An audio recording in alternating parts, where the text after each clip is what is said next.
We are going to get started.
Hi, and good evening, and welcome to the Milford Board of Education meeting for Thursday, December 16th of 2021. We're going to open the meeting with a call to order.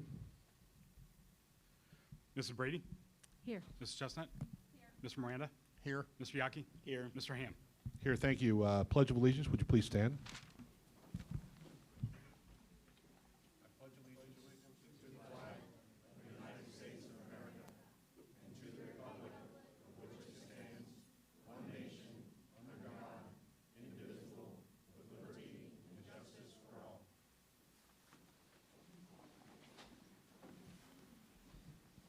Okay, thank you. Item number 4 on our agenda is the approval of tonight's agenda. Do I have a motion to approve? So moved. Second. We have a motion and a second. Any discussion? Sorry, go ahead. No, go on. I just would like to add under item number 3, under presentations, under 3A, if we could add recognition of the Milford Athletic Boosters as part of tonight's agenda. And also, we can add 3B as a recognition for Jerry Levy.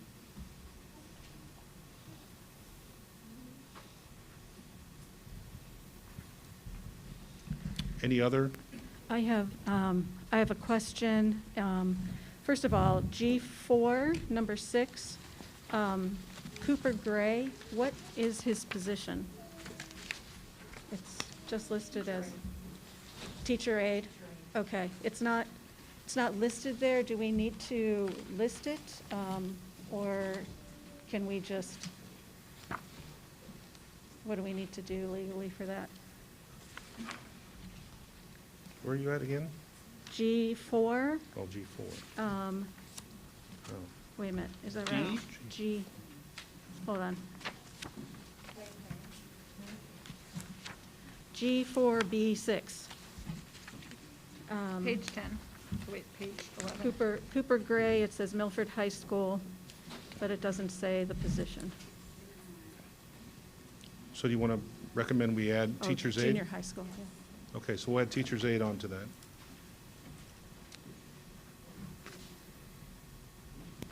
What else you got? I wanted to just make a suggestion for the future board, potentially. Especially in the last 3-4 months, it seems like there are a lot of changes to the agenda after it's been published. And last month, I know, I figured out something new was on the agenda right before the meeting started because I hadn't refreshed. It doesn't just show up. You have to refresh it. And there were, a number of things that were added today, and a couple of them were even on, they were in committee, but then they weren't added until today. So is there, you just might want to consider an agenda and an addendum, or, it's hard to see sometimes. So I just wanted to suggest that. So maybe it doesn't bother you guys, but I've just been confused a couple times. It's going to matter to this end of the table. I'm sorry? It's going to matter to this end of the table going forward, Yeah, certainly. yeah. And thank you for not making a crack about me being confused. Do you have anything else related to the agenda for this evening? That's it. Okay, so we've got 3 changes, 3 recommendations. One is 3A, 3B, and GB, G4B6. G4B6. Battleship. So we'll need a motion on those changes to the agenda. Right. So move. Second. Motion and a second. Any discussion? Hearing none. Roll call, please. Mrs. Brady? Yes. Mrs. Chestnut? Yes. Mr. Miranda? Yes. Mr. Yaki? Yes. Mr. Hamm? Yes, thank you. Now we have open still an accepting of this agenda with the changes from previously made. So we need a roll call. Or do we need to have a new motion? No, you adjusted it when you did the motion. So we're So good. you're good. Okay, excellent. Alphabetic gymnastics for you all tonight, so. Next on our agenda is the approval of the minutes of our regular board meeting from November 11th of 2021. So moved. Second. Motion and a second. Discussion? Comments? Hearing none. Roll call, please. Mrs. Brady? Yes. Mrs. Chestnut? Yes. Mr. Miranda? Yes. Mr. Yaki? Yes. Mr. Hamm? Yes, thank you. Item B on our agenda tonight is our presentation. Superintendent John Spicer. Thank you, President Hamm, members of the board. It is my pleasure to introduce Mr. Josh Kaufman, our Director of Fine Arts and Extracurricular Activities. Thank you, Superintendent Spicer. Mr. Hamm, Board of Education, it's again my privilege to recognize some of our student artists throughout the district. This month we get to recognize some of our youngest student artists from Boyd E. Smith. So if my featured artist would please line up here, and as well as we have Miss Espy, the principal of Boyd, and Miss April Cooper, the art teacher from Boyd, here as well this evening. Some absolutely incredible artwork this month, certainly finer than the tacky Christmas jacket that I am currently wearing. First, we'd like to recognize we have 6 students that contributed to the construction of this large panorama that has some artistic drips to it. We've got Ryan Brubaker. Ryan, congratulations, buddy. We have Penny Cooper.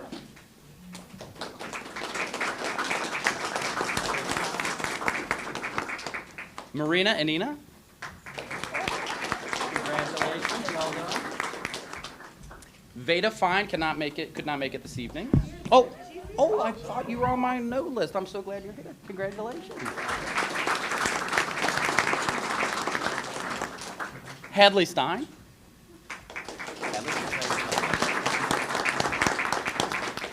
Parker Watson.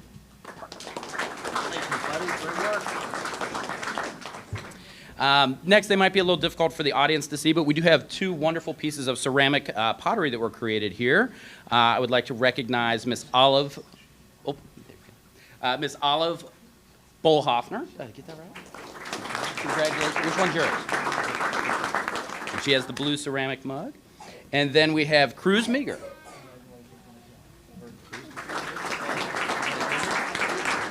Awesome. Awesome. Then above a few of the students here, we have some geometric prints. We have Lenny Fine. And Gracie Morris. There we go. Congratulations.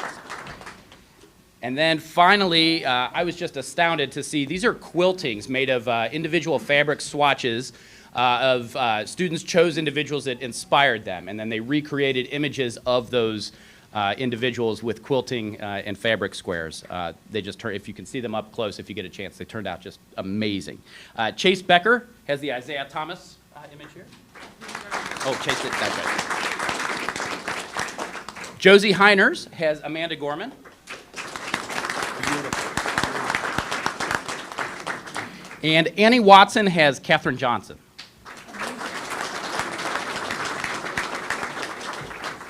I'd like to thank Mrs. Cooper for her incredible work with our students, Mrs. Espy for her support of the arts. And I would like to make two additional thank yous, if I could, to the Board of Education. One is for the incredible support of music in our district. Tonight, I'll be leaving here for the final of our winter concert series, Sounds of the Season, as our high school band wraps up 7 performances over the last 10 days between them and choir throughout the district. So thank you for your support of that. And then later on in the evening, on the agenda, the board will be asked to accept a generous anonymous donation of $10,000 to our high school choir program. That's outstanding, and it speaks so much to the support of the community for the arts. So thank you to this community for all you do to support the arts. Thank you.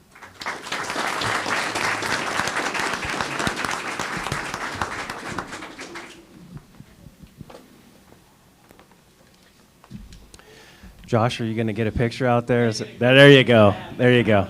Out in the lobby. You could take him in the office if you need to as well.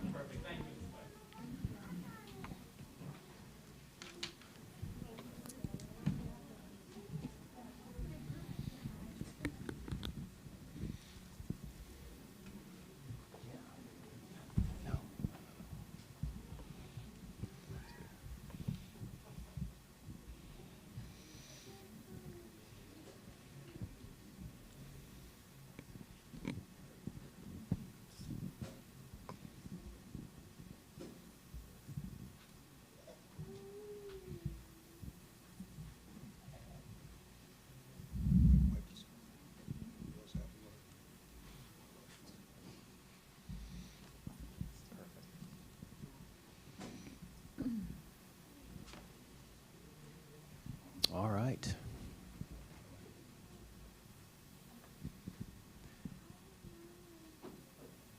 All right, we'll move on to item number 2.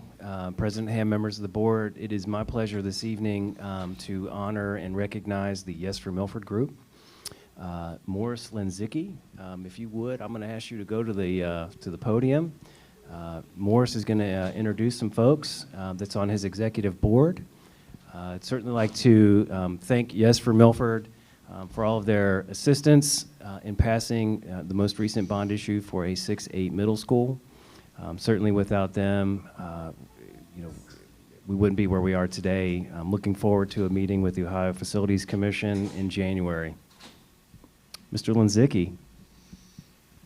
Thank you for allowing us to be here tonight, and before I'm going to introduce part of the team as well as talk a little bit about who we are, what we did, what we do, and what we plan on doing in the future. Yeah, let's make sure the problem is it doesn't pick up on the broadcast if it's not. Okay. Want me to start from the top, or? Sure. Okay. So I just want to take a few minutes to talk about who we are, what we do, and what we plan on doing, as well as introduce some of, or all of the committee, some of who are here tonight. But before I do that, I also want to recognize the fact that the success of the bond was not a matter of just the committee. We had collaboration from the administration through the leadership of Superintendent Spicer and all of his staff. We had teachers involved, we had staff involved, we had community members involved. So it was a matter of everyone believing in passing the middle school bond. So first thing I want to do is just introduce the team in alphabetical order, some of which are here tonight. So Susan Apt, Janet Cooper, Rochelle Rapp Dickerson, who is here, Jennifer Naylor, who is also here, Justin Newman is here, okay, Taney Shondell, Ryan Smith, Forrest Stowe, Jocelyn Watson, who is here, Michael Wilson, Allison Walkowitz, as she had me pronounce that, and then myself, Morris Linzicki. So who are we? Well, our legal name is Partnership for Milford Schools, but our slogan, our tagline was Yes for Milford. You can find us on social media, Facebook, Twitter, and you could also find us on our website, yesformilford.org. And the reason I mention that is because we plan on being an ongoing committee. Who are we? We're a group of diverse volunteers, parents, teachers, retirees like myself, alumni, all with a common love for Milford, Miami Township, and Union Township. Our focus was to provide students and staff with support to achieve their goals, primarily with bonds and levies. We're organized in subcommittees.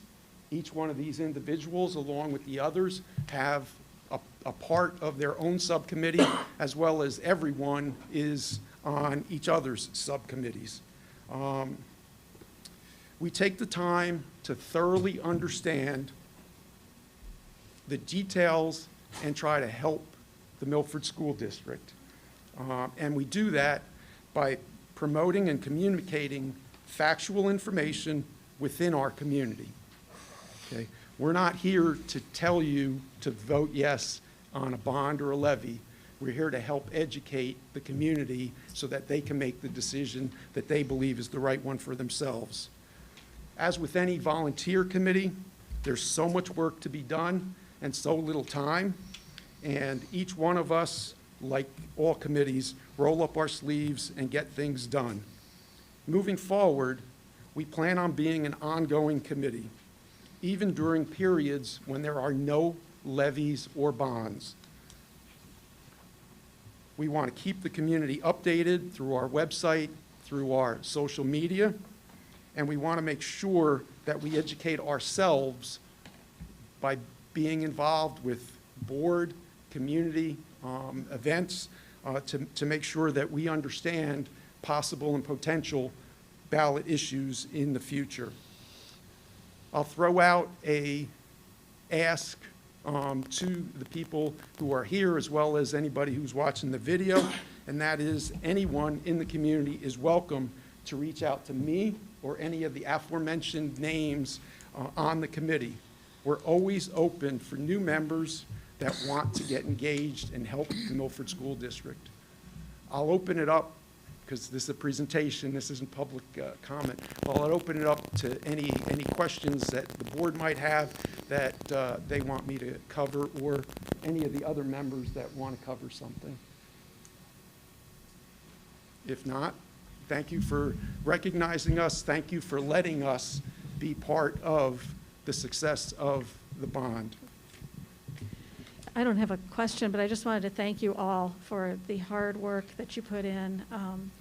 It was so well done, very professional. Really appreciate the commitment you had. And I know how hard it is and how much time it takes, and it takes time away from your families and your whole life. So thank you for being so supportive and committed. I'd just like to ditto that you guys did a great job. This new building has been a long time coming and very badly needed, and I think it'll be a great addition to the school system, and you guys worked very hard to get that accomplished. Thank you. Yeah, really the same. One thing that's very impressive is that this isn't just about building a junior high. This is what you build as an organization that will last, that will be in position to support the schools, that will be well-funded. It was also very impressive the amount of money you were able to raise in such a short period of time, and getting the word out there. Passing anything right now in this environment is extremely difficult, and you should all really be proud of the fact that you did such an amazing job, and we really do appreciate it. The community thanks you. Thanks. And just kind of welcome to the education community, because I know you're a PAC, and I know you're doing all the things that you're supposed to be doing with that, but you're now educators of the community on an ongoing basis. So it's this continuing education for the adult portion of the district. So keep it going. You've got a lot of information out very quickly, and obviously it took. So we just need to keep going with that. So thank you very much. Okay, well, again, thanks a lot for letting us do what we believed was the right thing to do. Take care.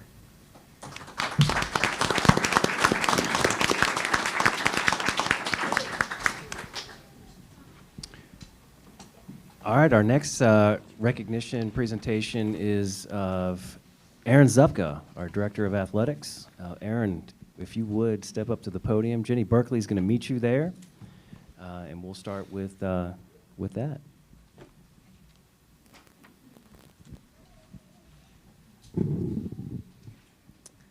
President Hamm, members of the board, it is always an honor to be able to celebrate our staff and the great work that they bring to the district. Tonight, I would like to recognize Mr. Aaron Zupka, who is joined tonight by his beautiful wife and 2 daughters. Aaron has become a big voice in advocating, supporting, and sharing the amazing stories of our student athletes. His work has not gone unnoticed. Aaron Zupka, Milford's Director of Athletics, was named the Athletic Director of the Year from the Southwest District Athletic Board.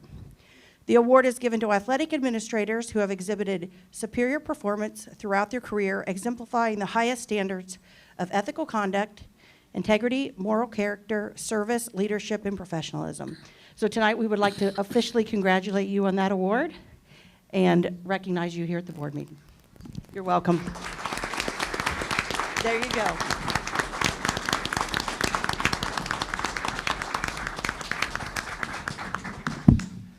Aaron, you got to go back up. We're gonna move on to 3B. I'm gonna move to the podium myself. And we didn't get the fist bumps for Aaron either, right? Right. I feel like let me just say something really quick. I had the opportunity to watch you, Aaron, and watch what you've done for our athletic department, and for our community in general, and you've been outstanding. We appreciate the time and effort. Your little ones are here. I know sometimes that pulls time away from them, and I just want to let you know that we appreciate everything you do for this community. Yes, ditto. We're so glad to have you here. Thank you for the great work. And Aaron, we up here know that you're a really humble guy, and you do a lot of things for the athletes and stand back and let them shine, but we know that you shine too. And Southwest Ohio AD of the Year, that's pretty significant. Congratulations. Yes, congratulations. I know that job of athletic director takes probably more time away from your family than almost any position in the school system, except perhaps the superintendent. So congratulations and thank you. All right, we're going to move on to 3B. And 3B, so I'd like to, obviously Aaron is here. I'd like to ask Laura Dominique to come up and from our athletic boosters. I'd also like to have Mr. George Lucas. Mr. Lucas, can you come up as well, please? They're going to fight over the microphone. This is a special evening for us.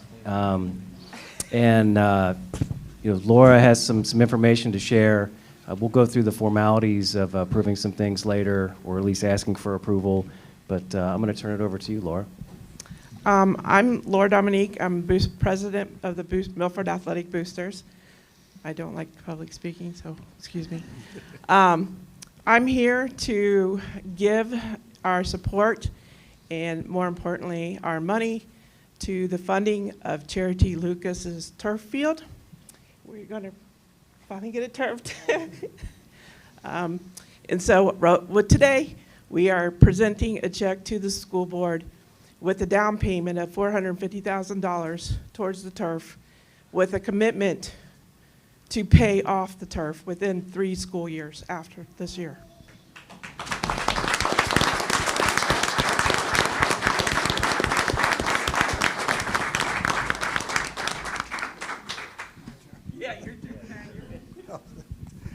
Well, I'd like to thank everyone for coming this evening. And it's kind of different being over here instead of over there for all those years. As you know, this was a 50-yard flat spot 30 years ago. 30 years ago in September is when we dedicated the field. 31 years ago, my daughter passed away, and the community stepped up, and they started donating and pushing, and I was in a construction-type family. So we were able to put together a crew, and we did the initial soccer field. And it was a labor of love thing, and I've watched it grow over the years. The school made a pledge back then when Pete Wilson was superintendent to take care of it and always maintain it and improve it. And I've watched the improvements and the lighting changes with the poles going from wood to steel, from all the different, press box remodel, the field itself, all that stuff, watching the kids play, the alumni games. Those all touch my heart and my family's heart. And to have this turf go on was the one thing I couldn't pull off myself. And the community, again, has stepped up. This has been one of the greatest communities to live in. I've lived here since 1974. I happen to have moved out last year, but I wanted to come back. John invited me, and thank everyone in the community, especially the boosters. As you know, they did the same thing with the football field.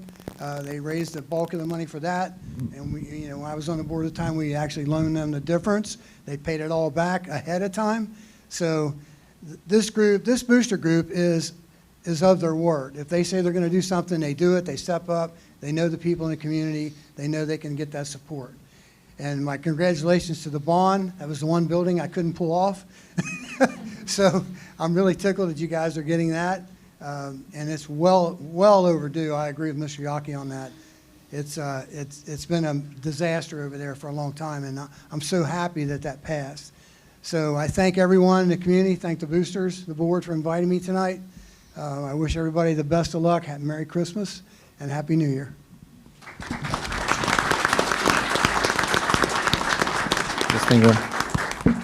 I'll speak very little. I promise there's a lot to cover here. So I just want to say such a proud day it is today for the Milford community, our school, Milford Athletics. I've only been here for 3 short years, which is 21 years in AD because it's dog years. But I know how long this has been on the radar. When I got here, it was a priority.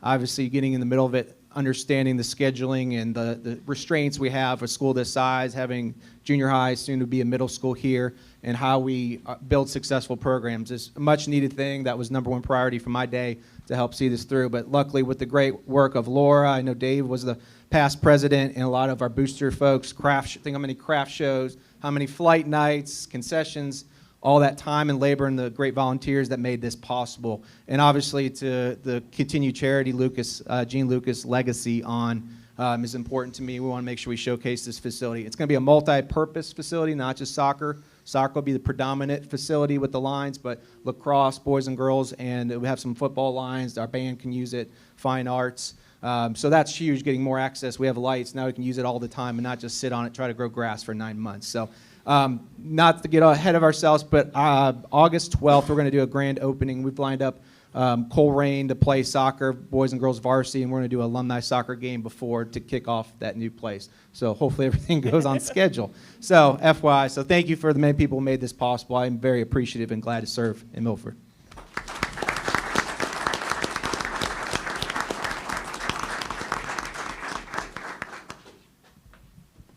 Did you want to do discussion now or later? Do it now. Let's do it. Brian just got a check. We didn't do the big check. I can't thank the athletic boosters enough. I know they put in a lot of work, a lot of time, a lot of effort a lot of volunteer hours to get to this point, but this is such an important piece of our campus for a lot of reasons. One, this is now a facility that can be used nearly year-round. And two, when we begin construction on the middle school, between the area and the footprint where it will be and the staging area for that building, we're going to lose a lot of practice space. This gives us an opportunity to you can practice till 9 or 10 o'clock at night, rain or snow. It really gives all of our teams, not just our athletic teams, but our marching bands, our color guards, others, to use that field at different times. It also could potentially impact how much revenue we bring in. We do rent out the current football stadium, so those times that we don't need it as a school, we can rent it out, and actually it will generate revenue with the objective that once that turf needs to be replaced, that we've got a fund to replace that based on the revenues that we bring in, similar to what we do with the football field. But again, thank you, athletic boosters. It's things like this that are so exciting.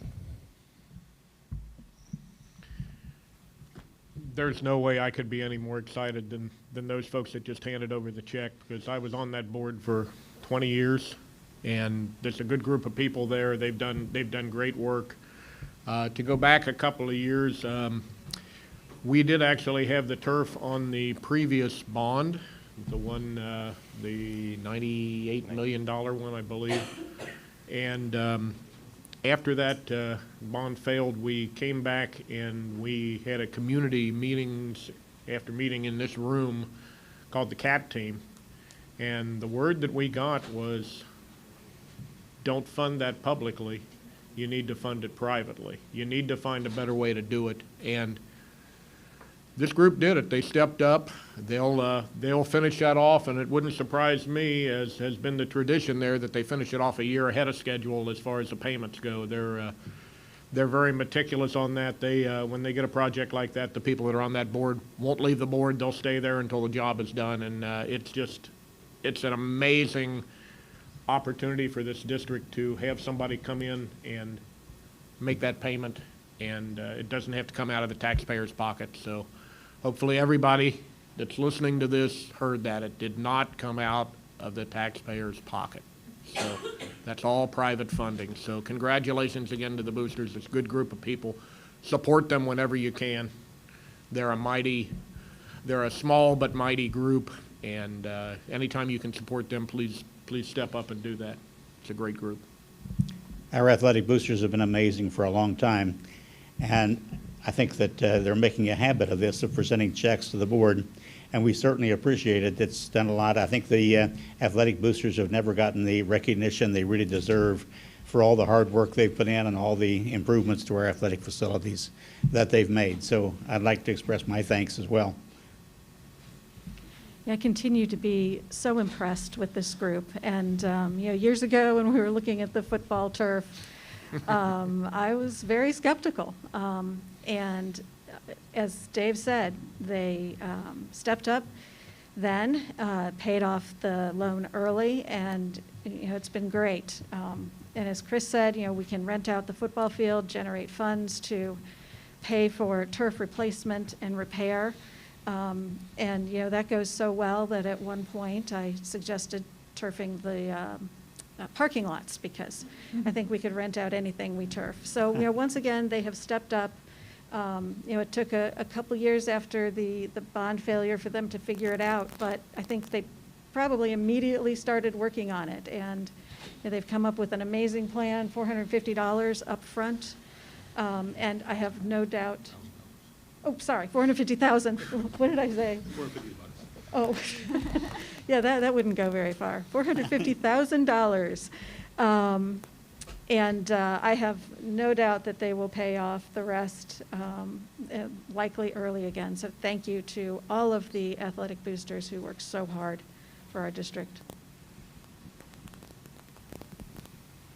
All right, thank you, members of the board. Mr. Zupko, you have some guests this evening. Do we want to turn the microphone over to any of them? Hi guys, my name is Nick Haskins and I'm part of the soccer team. I think we all just want to say thank you for this opportunity and getting us turf. I know we're all really excited to use it, and hopefully one of you guys can come out to the game or a game this year. Because you just walked in, you get to speak. I'm just kidding. Do you want to speak about the field turf? Sure. So we're going to give her the mic? No?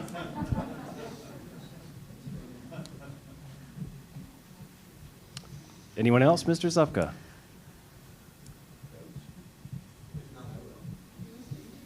Yes, let's get that banner up here real quick. Let's get that banner up here.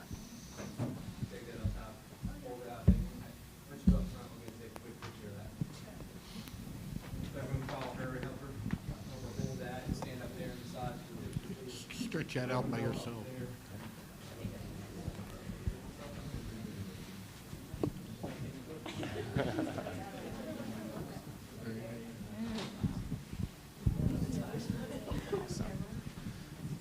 So we are proud to announce the next step moving forward with the Charity Lucas Multi-Purpose Athletic Complex, which will be 100% privately funded by the Milford Athletic Boosters.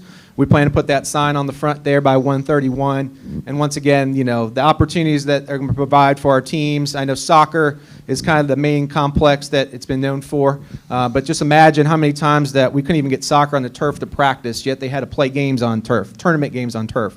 You know, we're constantly fighting each other for time. So this is a great, tremendous asset for them. We have quite a soccer program here, and it's going to benefit all of our other programs, lacrosse, baseball, softball, track and field, because we get teams away from them. So a lot of exponential benefits here. So we're proud to announce this, to have the kids here, because there's a lot of those. How many seniors do we have for next year? How many seniors next year? All of them. So these are the first class, senior class, to graduate with a turf field on Charity Lucas, which I think is the crown jewel of this campus.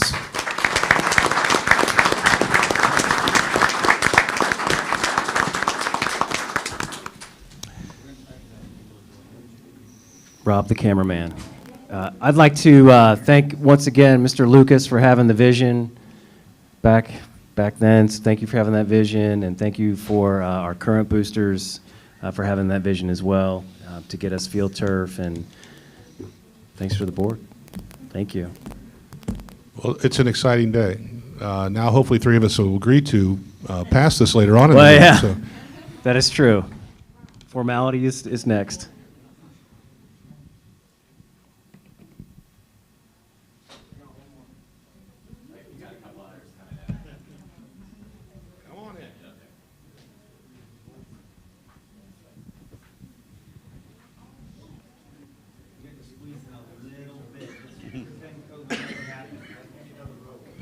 Hey,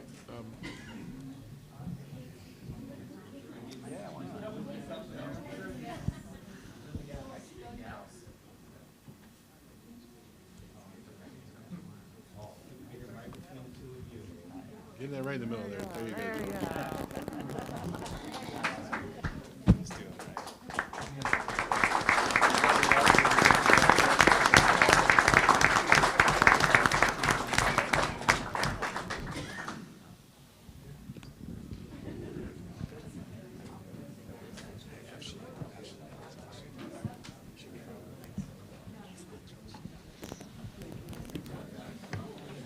got her done, man.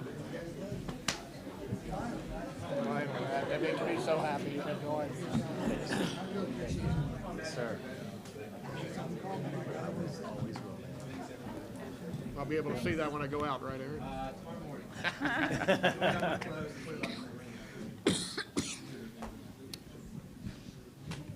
Thank you once again, Mr. Zupka, student athletes, Mr. Lucas, and coaches. Thank you.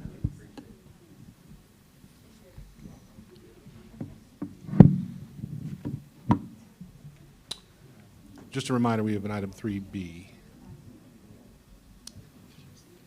on the agenda. Yes. Yes, I can wait for that. So I'm going to turn it over to Mr. Yaki for the next. Yes, I have a very simple presentation for Jerry Levy. It really doesn't reflect all the great accolades that she really has deserved and earned all the time that she's been our food services director. I remember when I first got on the board, which was forever ago, that our food service was always in the red, and we were always transferring money into that fund. Jerry has done a fantastic job, not only as far as the nutrition, but as far as financially making this food service very profitable, and it's been a great service for us. This award was given to me by one of the vendors at Capitol Conference, and it's just a very simple thing, but it gives me the opportunity to thank Jerry for all of her years of service. And I hadn't brought it into the board until tonight, so I will just give you this now, but realize that you're probably deserving of a lot more for all the great services you provided the district. Amen.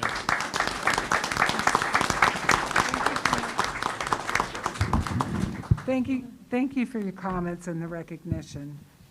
It's really been an honor for me to serve over nutrition services for 20 years and feed our students. So it's been a pleasure. Thank you.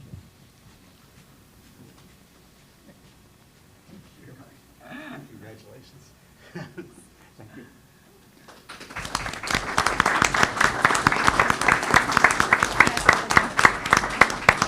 May I?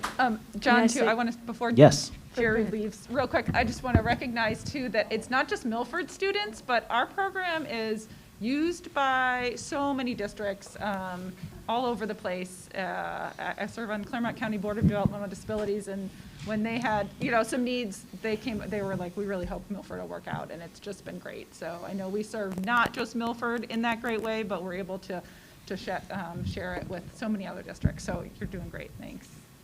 Thanks, Jerry. Jerry's very humble. Jerry, thank you so much for everything over here. Thank you so much for everything. What you have accomplished in my time on the board has been amazing. As Dave said, our program is profitable. It actually pays back the expenses it uses from our general fund, which is unheard of. And nutritionally, you have increased what we provide our students and students all around the tri-state area. You've just enhanced the nutrition so much. You've worked so hard and been a fantastic leader, so thank you. This one has been, not last year. This has been the most challenging.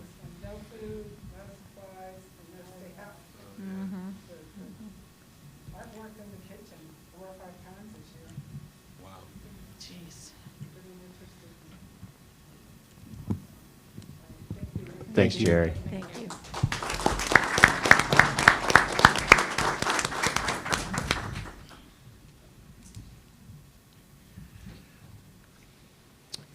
We're going to move on to number 4, which is, I've got Will Cates. Will Cates is our district health, mental health coordinator. I've got Will to come in, just give us a little brief overview of services here. We did this not so long ago, but I felt it was timely that Will come in today to speak with you.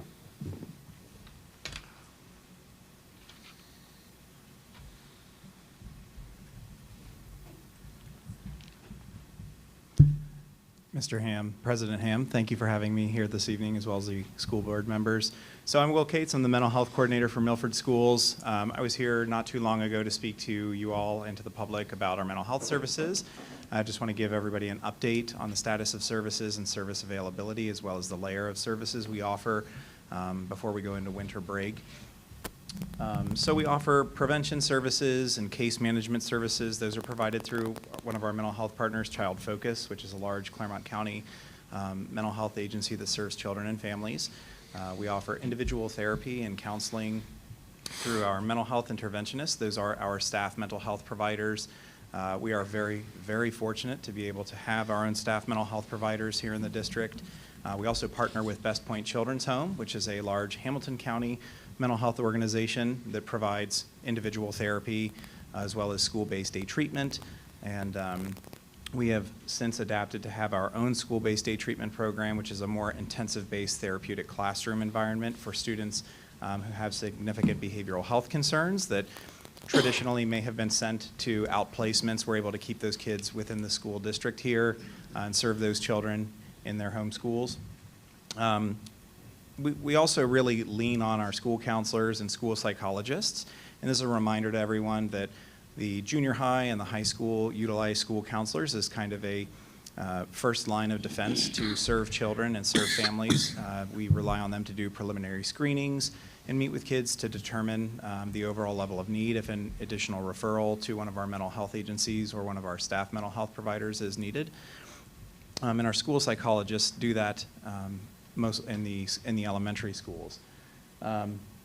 We also have Hope Squad in one of our elementary buildings. We have Hope Squad in the junior high and Hope Squad in the high school. And some of you might be thinking, what is Hope Squad?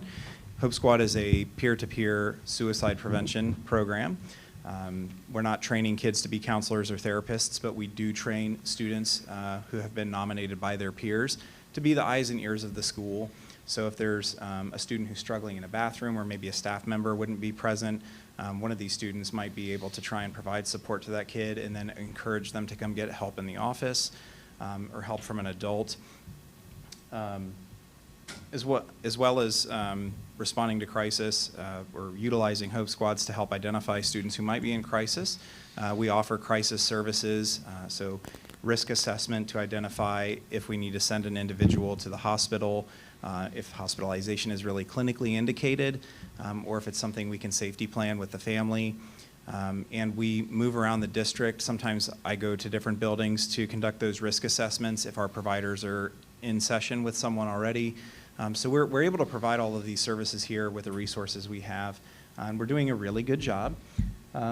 As of today, I totaled the numbers just to make sure. We have served, since the beginning of the school year, 576 students.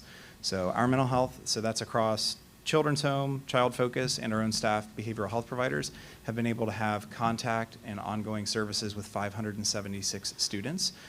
That is not counting all of the children with whom the school counselors and school psychologists work. So I feel like we're doing a really good job in terms of reaching the kids, but it's not just about the numbers of students we're able to reach. We're providing really good services, quality services.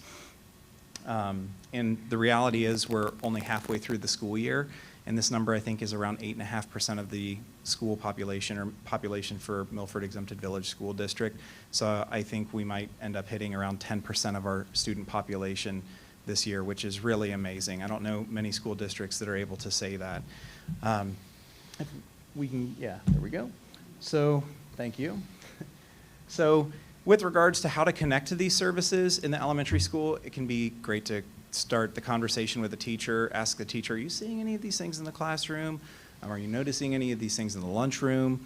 But really, the person who's going to initiate that referral most often is going to be the school psychologist. So in the elementary setting, find out who the school psychologist is, send them an email.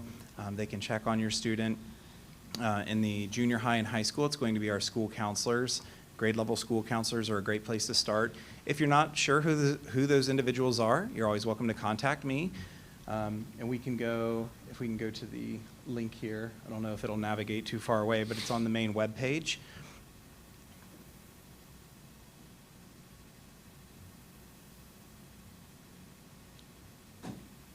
But we have a description of some of the services we offer, and my contact info is on there.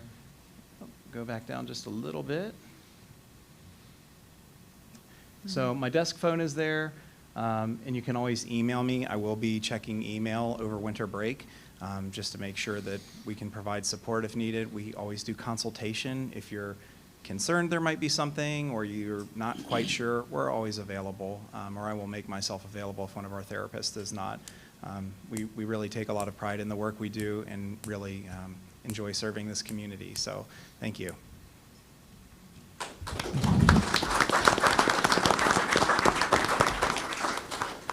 Are there any questions for Will? There you go, off the hook. You're welcome.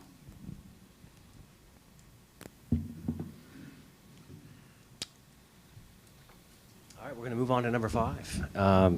So it is my pleasure to take this opportunity today to recognize 3 of our board members. This will be their last board meeting. And so I'd like to read a few things about each board member. I've also have the pleasure to have Dr. Farrell come back to us. He's going to say a few words as well. So we'll just begin a little bit. First is Chris Hamm. As you know, Chris is currently our president of the board. He served us for 4 years. His goals as a board member have included efficiency, academics, growth and innovation, life readiness, and some experience. In addition to being a school board member, as you know, Chris is very involved in the community. He has served the board for the Milford Miami Township Chamber of Commerce. He has served the Claremont County Library, the Port Authority, the Historic Milford Association, and the Greater Milford Area Historic Society. I believe you're also going to sit on the foundation coming up, the Milford Foundation, School Foundation? Okay, we'll see. And I'm sure there's other projects that we can get you involved in here at the school as well. You know, Chris has been a great board member, and certainly as a president, you get to know the superintendent pretty well and vice versa. And so I appreciate that, appreciate the phone calls that we have, and I'll miss that. So with that, I'd like to just continue to thank you for everything and know that you'll be still dedicated to the schools. Next, Andrea Brady. Andrea has served 3 terms on the board. She began her first term in 2010 and has served consecutively since that time. She has served as the president in the past, and she is currently our vice president. She made wonderful memories that will last a lifetime, she said, but the best memories involve people. Andrea says that she has gotten a chance to work with some of the finest educators that anyone could ask for. Some of her highlights as a board member include introducing Bob Farrell at the awards events hosted by the Claremont County Chamber and Milford Miami Chamber. It was an honor to be able to share his achievements with the community. She is also holds dear memories of christening the ceremony at the new Cypelt Elementary, and that's where her daughter attended elementary school. Connecting with that Cypelt staff as well. She's laughed, she's cried, she's had great memories in that old building as well. We'd like to wish Andrea the best of luck in the future and her continued dedication to Milford and Miami Township. And then Dave Yaki. I think Dave has been involved in the Milford schools longer than I've been alive. And as some of you know, I turned 50, so that's a pretty long time. Dave Yaki originally began his service to the Milford School District when he was hired as a social studies teacher in 1965. And some of you in the audience, I think, had Dave as a teacher. He taught American history, government, world studies. He's also worked as a summer school teacher during his tenure. He's also worked as a substitute teacher, and maybe in the future he might consider coming back to be a sub. We'd love to have you, Dave. Dave was elected and began serving the Board of Education in January of 2002. He has served consecutively for the past 20 years. And during his term as a board member, he has also served on the Ohio School Boards Association as a trustee and as a member of the executive committee of OSBA. He's also served as a board member for the Great Oaks. In 2020, Dave was also selected as a member of the All Ohio School Board. Dave's favorite memories are the successes of the bond issue to build new elementary buildings, a new middle school, and he also loves the memories of recognizing the athletic boosters, which he did this evening, and their generous support, and then, of course, academic achievement. Dave has committed over half of his life to the service of the Milford School District, and you will certainly be missed. And again, I hope you'll come back and serve as a sub for us, Dave. You know, with that, I would like to turn it over to Dr. Farrell, who served this district for a long time and served with these folks, and some parting words. Real quick, I think Jerry would also like you as a sub for food service. She said she didn't get to say that, but if you're willing. Yeah, that's a hard year. Well, this is part of the board meeting I've always enjoyed, the part that we just had. Now, the rest of it, no offense, but it wasn't as fun as all what you guys just had, so that was great. I'm not going to talk a lot about Chris. I didn't work with him as a board member, though I I know him, and I worked with him in a variety of ways through the schools, and he's an amazing leader, an amazing public servant, and he'll be missed. But I'd like to talk a little bit about maybe characteristics of the two retiring board members that I remember. I remember lots of them, but I'll just highlight a few. I think with Andrea, she was quite surprised that we were kind of kindred spirits in that we were both very cost conscious, or other people would say cheap. And so we looked at things to see if they were they necessary, were a question we'd always ask, and so would the rest of the board. But and then we'd always wonder if there's another way to do it and still achieve the same objective. So Andrea was very good at that, and a lot of dialogues back and forth over the years that we were together. Andrea also did outreach to members of the community that we had never really touched before. And she brought them in, and we were able to discuss and talk with them and understand their point of view when we hadn't done so well maybe in the past. So we appreciate that, her efforts to do that. And another part was public relations. She always had an idea about public relations, about sharing the good news, and we all saw so much good news about our schools, and you guys are doing such a great job of doing that. But that was a real niche for her as well. Now Dave, as you heard, he was a teacher here in the district.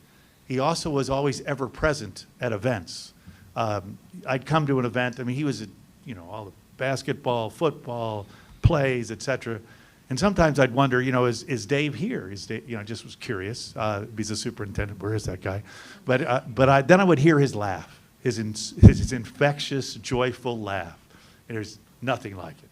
And but Dave just loved seeing the kids, and has always loved, and I'm sure he'll come back to many events in the future. As he also was a teacher, so he understood the teacher's point of view. He'd always ask me, what do teachers think, or how will this affect them? And I would go around to the buildings on a monthly basis and talk to teachers, and he was highly respected by the teachers, and still is, and always will be. And then his representation, as Mr. Spicer talked about, at OSBA, state level, and regional level, and national level. Dave kept us in contact and represented Milford's point of view and kept us aware of different things that were going to affect the schools. And we wouldn't have been able to have that without Dave. And his connection with the Great Oaks system. We have fantastic programs that serve our kids from Great Oaks within the school and outside of the school. And Dave was a part of all of that as a representative of Milford to the Great Oaks. So I was privileged to be able to serve with you two individuals for the time that I was here. You really functioned as a board. A board, it's okay to disagree as a board. It's okay to have, and you should have, diversity of point of view. But in the end, they come together when a majority votes, and they come together for what it's really all about, to support the kids. And they always did that. And I was privileged to serve with you, and thank you for your service. That's all.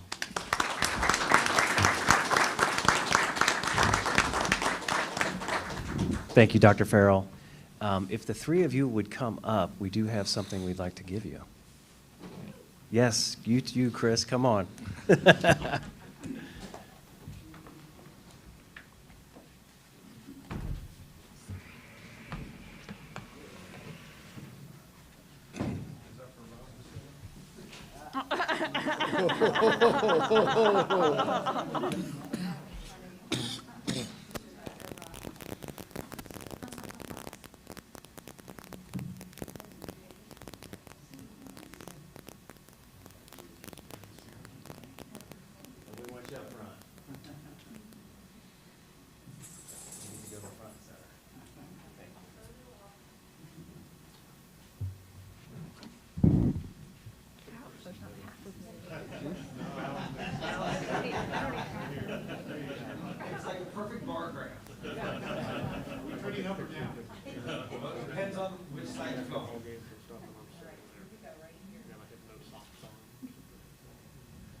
Thank you very much.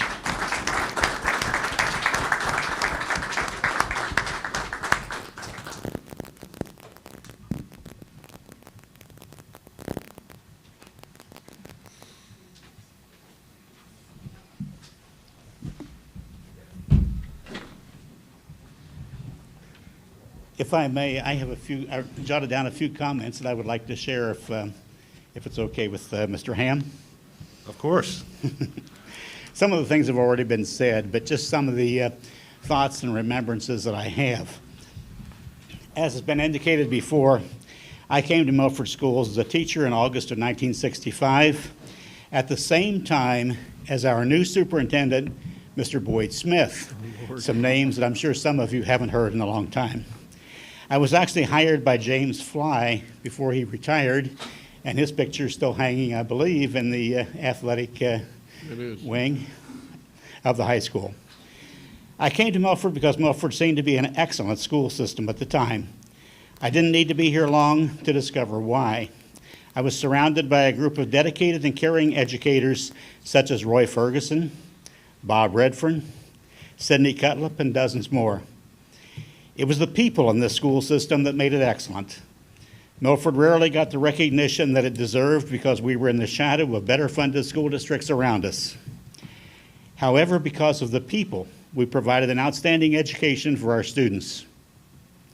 Our students went on to become highly successful doctors, lawyers, teachers, college professors, college administrators, longtime performers on Broadway in New York City such as Gloria House, Roger Smith, and Tony Freeman.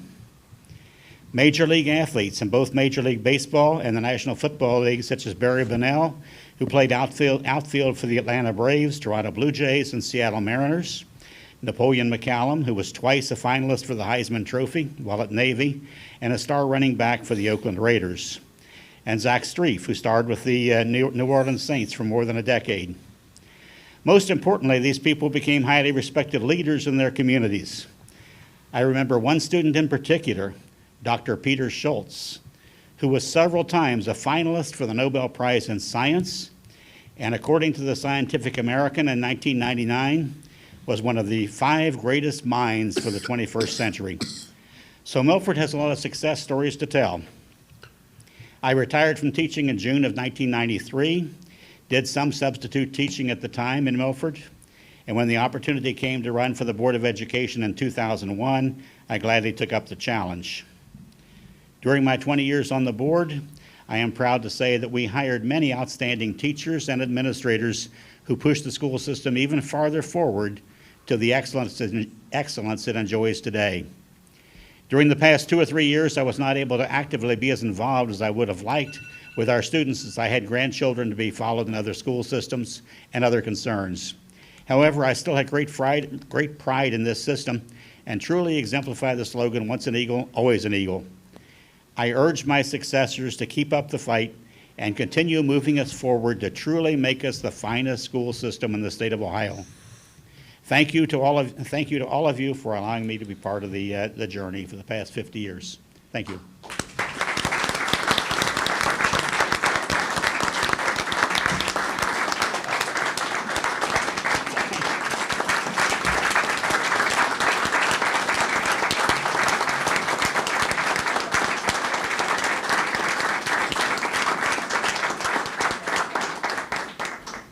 Thank you. Totally unnecessary. My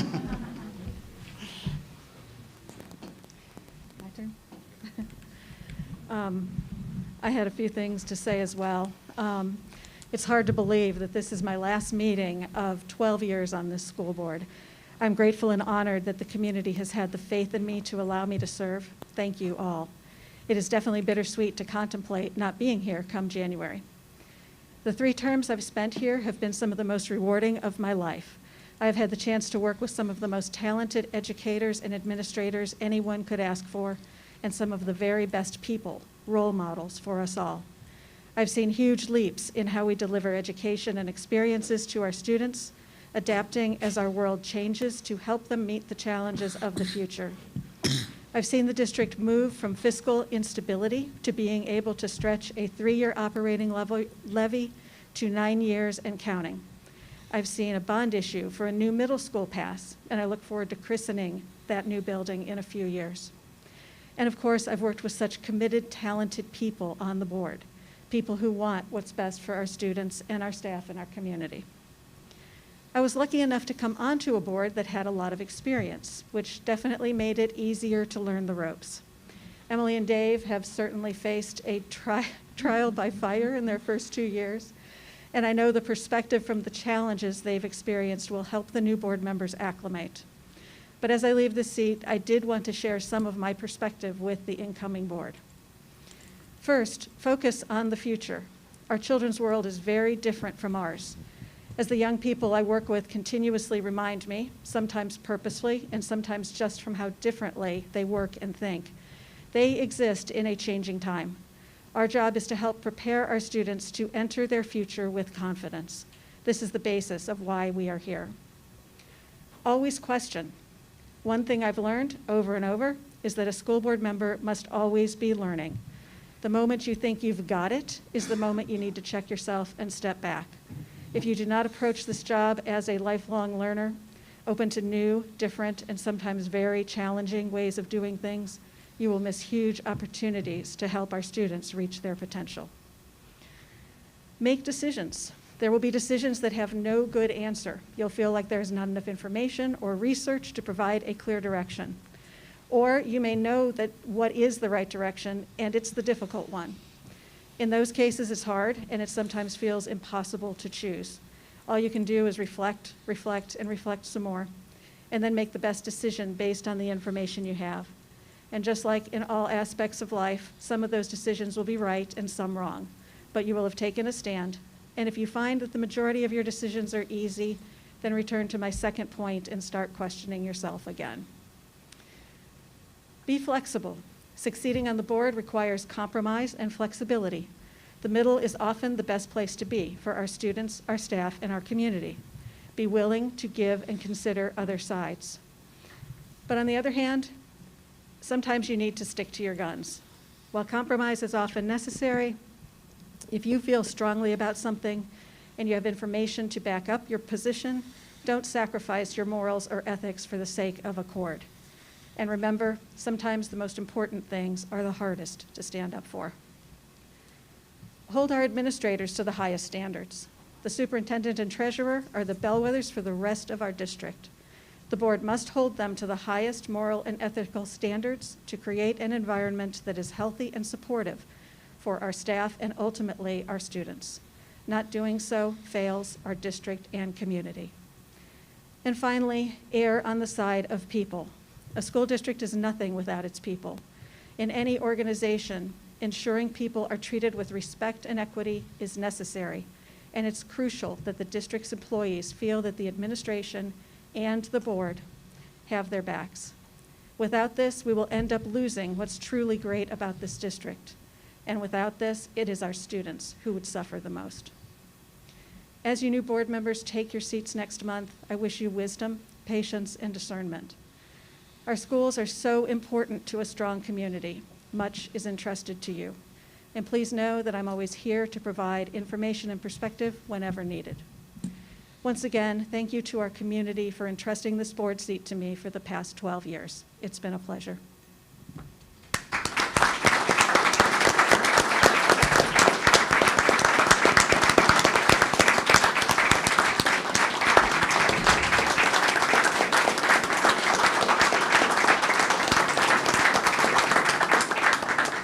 Okay, now I'm going to cry.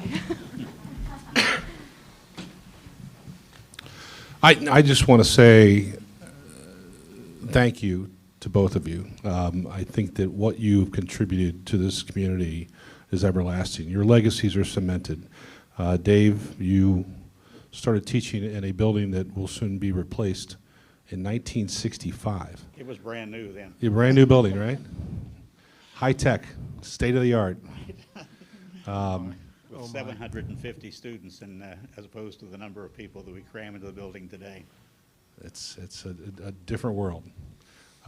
Luckily, we're gonna have a new middle school, but also on top of not just the schools, but the community. You mentioned Live Oaks, and You mentioned that you've been involved with OSBA at a significant level, teaching, subbing. You've been such an important part of the fabric of this committee for a long time, and I just want to thank you so much for your service.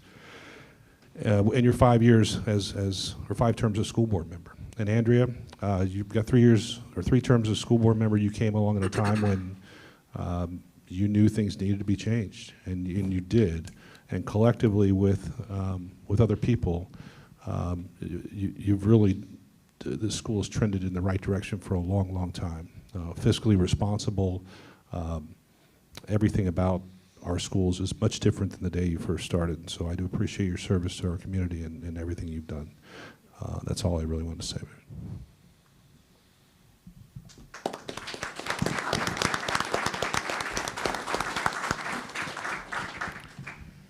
And before we move on here, eventually, I just wanted to say thank you to the 3 of you for mentoring both Emily and myself through some pretty crazy years here, the first 2 years of our term, as you said, Andrea, for always setting an example for us to follow, and that includes, that's going to carry over into the next board, because how you trained us is what we're obligated to do for the new board, and we want to do that for the new board.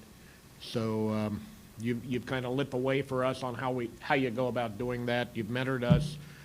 Chris is probably going to get back 6-8 hours a week of his life, because I'm not going to be on the phone with him anymore asking questions, and but he's always been very patient and Wait, is that a promise? Is that, we have that on record? Do we have that? We'll see. It's you know, he's always been very patient and always given me the best that he had, and lots of good advice, and we don't always agree on everything, but you know, that's part of being on a good board. So we're going to miss you guys. When I came on this board, there was 30 years of experience on this board. 2 years each for the 5 of us. That takes us up to 40. But now we're losing 36 of it. We're back down to 4. So this is going to be a new board. It's going to continue to be a learning process. We learn every meeting that we go to. There's no way that you ever know it all. You just, it's a continuous education. So thank you for lighting the light for us and lighting the path, and we'll try to do justice to it after you're gone in your honor. So thank you very much. I will be short and sweet and say the thing that I like best about the 5 of us is that the perspectives that we all bring, and how we challenge each other in a good way, and have you thought about this, and what about this, and how might we, and I think the 5 of us and our backgrounds, our expertise, our corporate experience, our life experience has really brought a really good mix to help the school and to serve the schools. So.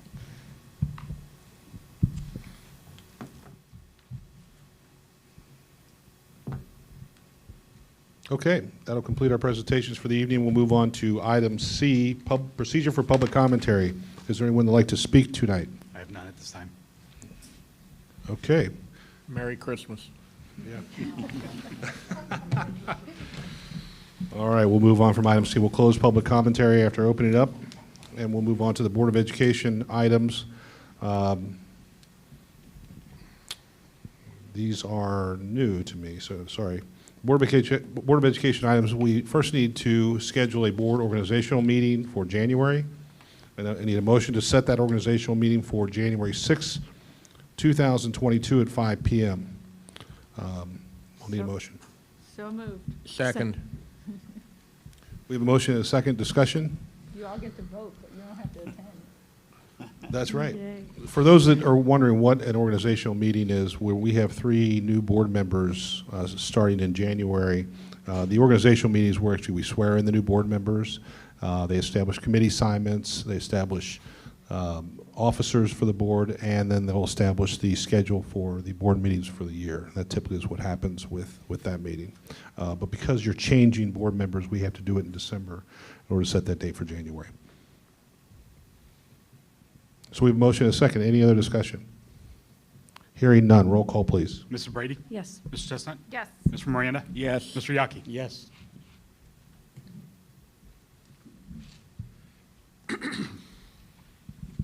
Mr. Hamm? Yes, thank you. I apologize. Efficiency. Hey, it's the last one. Yeah. All right, item 2, we need a motion to appoint a board member as the president pro tem to run the organizational meeting in January. I move that Mr. Miranda serves as president pro tem. We have a motion for Dave Miranda. Is there a second? I second. We have a motion and a second. Any discussion? Okay, roll call. Mrs. Brady? Yes. Mrs. Chestnut? Yes. Mr. Miranda? Yes. Mr. Yaki? Yes. Mr. Hamm? Yes. And I think you have to abstain. Abstain. Yes, I abstain. He can vote He for can vote himself. for- okay. Yes. All right, item number 3 is the addendum to the superintendent's contract. We need a motion to approve. So moved. Second. We have a motion and a second. Discussion? Brian, Yes. can somebody, Yeah. So If you- basically, this is the superintendent's contract, which we review every year. Unfortunately, this year, we're much later than we should have been, but this is for the last school year, which ended July 31st, 2021. And can you please describe what's in there as well? I do not have that. Can you click on the attachment? It's the raise and the vacation. There it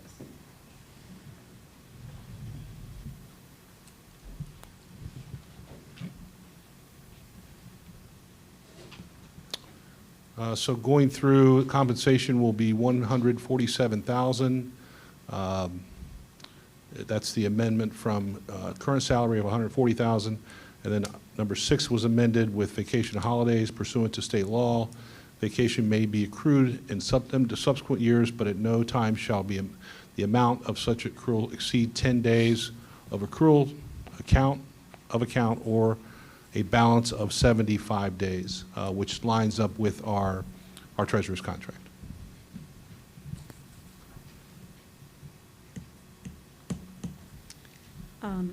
I will be voting no on this. I just wanted to give a small explanation for why. I do not feel the superintendent's official review or this raise appropriately reflect the information about his performance that was gathered in a variety of ways, or the recommendations for next steps based on this information that was provided to us by a professional HR firm. Any other discussion? Hearing none, roll call, please. Mr. Brady?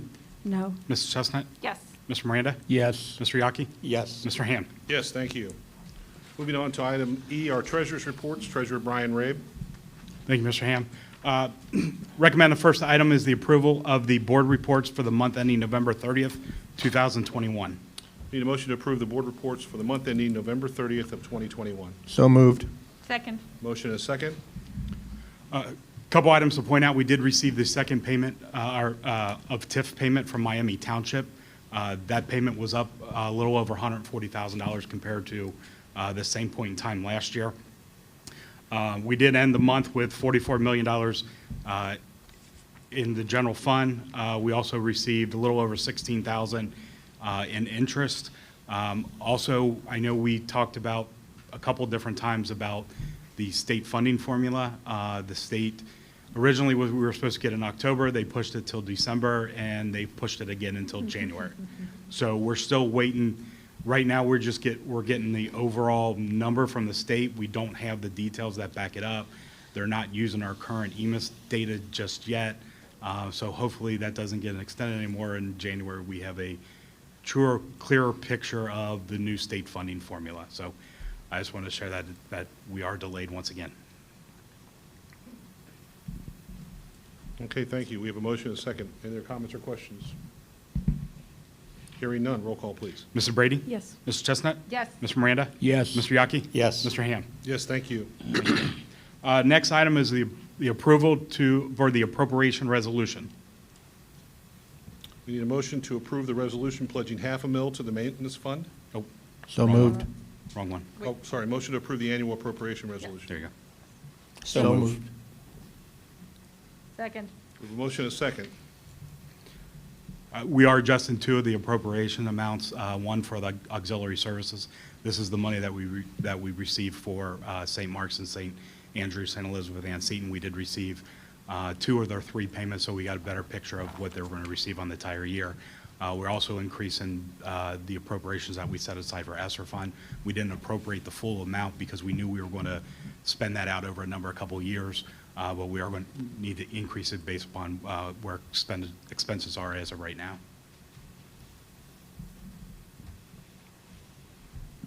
Okay, any other comments, questions? Hearing none, roll call, please. Mr. Brady? Yes. Mrs. Chestnut? Yes. Mr. Miranda? Yes. Mr. Yaki? Yes. Mr. Hamm? Yes, thank you.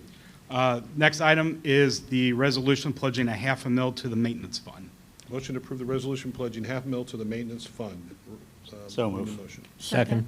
Motion and a second. So when we passed the bond issue, when we had the issues in the past that we worked with OFCC, part of the agreement with OFCC is that we would contribute $500,000 to a 034 maintenance fund, which can only be used for OFCC projects. OFCC requires that you have that for at least 23 years. So now that we passed the bond issue with the middle school, we have to extend that to cover the 23 years for the middle school. So this is basically a continuation of kind of what we're doing now. We're putting it in because of the previous buildings. We're basically extending that to meet that requirement because of the new junior high, middle school. And this is not new money, this is only an extension. This is only extension. The $500,000 was inside millage, so it would have never expired regardless. Thank you. It's simply of where we have to reseed it and how it can be used. Any comments? Hearing none, roll call, please. Mr. Brady? Yes. Mrs. Chestnut? Yes. Mr. Miranda? Yes. Mr. Yaki? Yes. Mr. Hamm? Yes, thank you. Next item is a resolution authorizing the issuance of bond anticipation notes. We need a motion to approve the resolution authorizing the issuance of bond anticipation notes. So moved. Second. We've got a motion and a second. You got it. So on the advice of bond counsel, underwriters, and municipal advisors, because of the current market for municipal bonds, which we'll be issuing, there's going to be a premium that is put on those bonds that investors would have to pay. By issuing the bonds and paying that premium, what happens is there's restrictions on how much you can collect in that premium. By first issuing notes and then issuing the bonds that will pay off the notes, the restrictions from a higher revised code are eliminated. It's looked at as a reissue. And the money that's received from the premium can then be put into the bond retirement fund. That's the fund that we use to pay off the bonds. So at some point in time, it actually will be a savings for taxpayers over time that will eliminate those restrictions that we have on that premium dollar. Obviously, once we issue the notes and once we issue the bonds, we'll have a better picture of what that dollar amount's going to be. But when we go through that process, obviously, I'll keep you informed of that. But this is a benefit to the district, basically because of the way the market is right now with municipal bonds. And this could potentially reduce the number of years that we're paying on that bond. So instead of 30, it could be something less than that. Correct. So if that final bond payment may be $2 million and we collect $2 million on premium, therefore we don't have to collect that. So yes, it would be a savings. So obviously, when we issue the bonds, we'll have a clearer picture on what that total dollar amount is. Bonds will be issued after the first of the year, I'm guessing? The bonds will, right now, the calendar that's set is the bonds are scheduled to be issued sometime in February, I believe.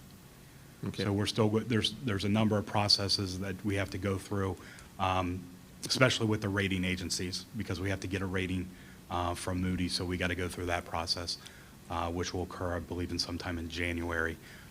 So right now, the plan is sometime in February where we'll actually issue the bonds. Good. Other comments? Hearing none, roll call, please. Mrs. Brady? Yes. Mrs. Chestnut? Yes. Mr. Miranda? Yes. Mr. Yaki? Yes. Mr. Hamm? Yes, thank you. Next item is the disposal and sale of band uniforms, with all monies being received deposited into the marching band fund. We need a motion to approve the disposal and sale of band uniforms with all monies being received deposited into the marching band fund. So moved. Second. We have a motion and a second. So with the new band uniforms, obviously there's some value in the current, the old band uniforms. So those are looking to be sold with the help of the boosters. The money that's received off of that, because obviously the district's uniforms, we'll put that money into the band fund account that the district holds to help offset any type of costs in the future for marching band. And it's my understanding that the tops, because they have the Milford logo, really can't be sold. There's a band uniform aftermarket, even band uniforms that I think are 10 years old. But the bottoms can be sold into that aftermarket, but the tops, they're going to try and do something creative and use that as a fundraiser with the old tops. Correct. Yeah, my understanding is I heard putting them together and creating some type of, like a blanket type deal. So yeah, obviously they'll get creative with it and try to sell them as best they can. Obviously, you just don't want to throw them in the dumpster if someone has an interest in them. Any other comments? Hearing none, roll call, please. Mrs. Brady? Yes. Mrs. Chestnut? Yes. Mr. Miranda? Yes. Mr. Yaki? Yes. Mr. Hamm? Yes, thank you. Next item is the approval of a transfer from general fund to extended day. Need a motion to approve the transfer of funds from general fund to extended day, the transfer of $87,487.56 from the general fund 001 to extended day 020. So moved. Second. We have a motion and a second. What did we discover? There was a practice that's been going on for a number of years now where with the preschool and the extended day being in the same building, preschool was actually buying some of their funds using the extended day account. We went back to 2015 where we could track it going back that far. So obviously we just need to make extended day whole for expenses that should have never been come out of their account in the first place. They should have been general fund expenses.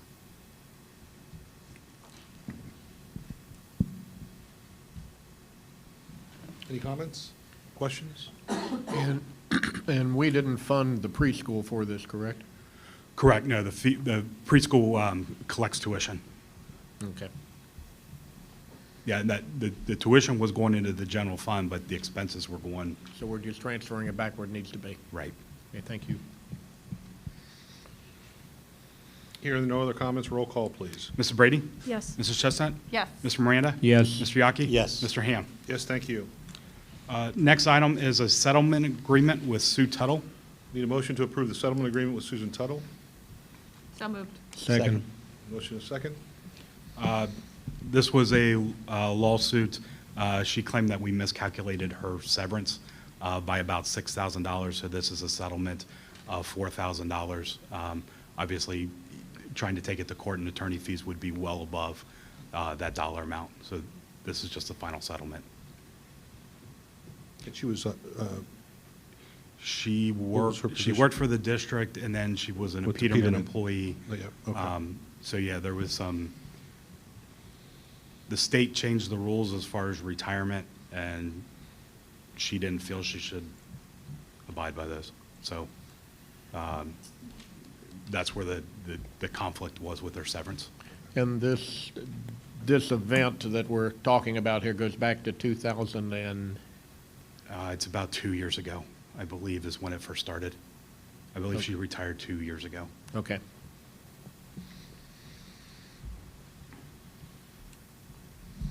And do we still have district employees that are working as drivers, or has that been? No, there's still a number. There still are a number of employees? They're not our employees, they're Peterman's, but part of the agreement with the unions when Peterman took over is that when they do officially retire, we would pay their severance. Okay. And that's where this situation came from. Okay. Any comments? Hearing none. Roll call, please. Mr. Brady? Yes. Mrs. Chestnut? Yes. Mr. Miranda? Yes. Mr. Yaki? Yes. Mr. Hamm? Yes, thank you. The final item is the acceptance of a donation of $10,000 for the Milford High School Choir. Motion to approve the $10,000 donation to the Milford High School Choir from an anonymous donor. So moved. Second. Motion and a second. Who is it? It came as a cashier's check, so I have no idea. It's so cool. It's Yes. certainly wonderful to get it regardless. It's a great addition. If you're out there, thank you very much. Right. Certainly a group that could use that money. Right. Yeah, having attended their concerts this past week, it's a great group. It's nice that somebody in the community is supporting them to that Yeah. tune. My understanding is they were looking for some new sound equipment. They did ask for donations, and a family came up and said, how much you want? So that's where it came from. So yes. Who's the family? That I can't answer. I do not know. It was a Hamm family. Yeah. Have you checked your checking account recently? Yeah, my daughter would do that. Okay. Hearing no more comments, we'll have roll call, please. Mr. Brady? Yes. Mrs. Chestnut? Yes. Mr. Miranda? Yes. Mr. Yaki? Yes. Mr. Hamm? Yes, thank you. Thank you. And thank you, Treasurer Rabe. Thank you. For the final time, thank you. Superintendent John Spicer. Thank you, President Hamm, members of the board. Under Superintendent Business, item number 1, we do have the first reading of policy IKF under graduation requirements. This has to do with the addition of financial literacy half credit. That the state. Correct. It is now a requirement, yes.